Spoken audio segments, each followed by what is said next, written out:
I just received a bulk order of mulch from Elmview Farms, and I thought it might be helpful to see how far 2.5 yards of mulch go when using it to cover your gardens. So let me show you what we got. The mulch was delivered right to my door and took up a space of about 15 feet across and 4 feet high. This is a nutrient-rich mulch and is a combination of wood and manure. And I really like how fine the wood pieces are. They're not too bulky and they break down easily over time.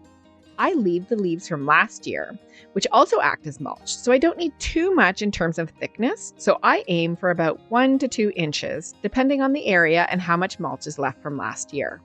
I moved the mulch to the gardens by shoveling it into my wheelbarrow and then using the shovel to spread it over the ground around the plants, being sure to try to avoid smushing them as much as possible. I saved you from watching me heave the mulch into the wheelbarrow and onto the garden, but I did want to note that it took quite a bit of time. I spent about 4 hours on the front gardens alone, and this is what is left of the mulch pile. I used about 1 to 1.5 cubic yards of mulch on the front gardens. So let's take a look around now just to see how much that covered. Over the past 10 years, I've added as many gardens as I can to minimize my grass space, but still have enough grass to play on and not fight too much with the large Norway maples that are really doing their best to deplete the soil here. I have bordered most of the grass space with gardens and even made gardens in my boulevards, which really helps to extend my garden space on patches of grass that never had any activity.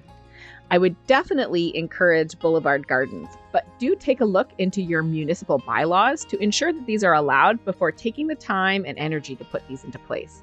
There are also some rules for plant height and considerations for salt tolerance, etc. I add mulch every year to give it a nice clean look, to suppress weeds, to retain moisture, to regulate soil temperature, and to add nutrients and organic matter into my suburban gardens. I find that the soil in my area is a little bit weak. It's covering the fill that was used when my subdivision was built many years ago, and so any additional organic matter I think might be welcomed by my plants.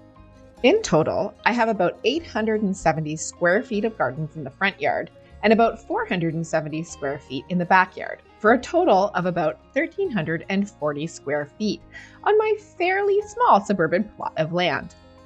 Google tells me that 1 cubic yard of mulch should cover about 324 square feet of space with about 1 inch of mulch.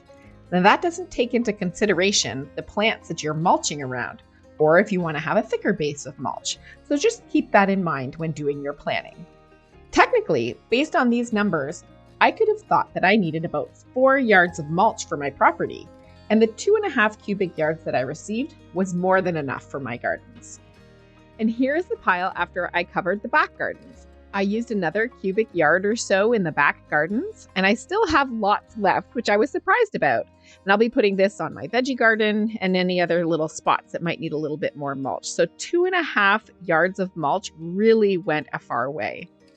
So let me show you the back gardens now.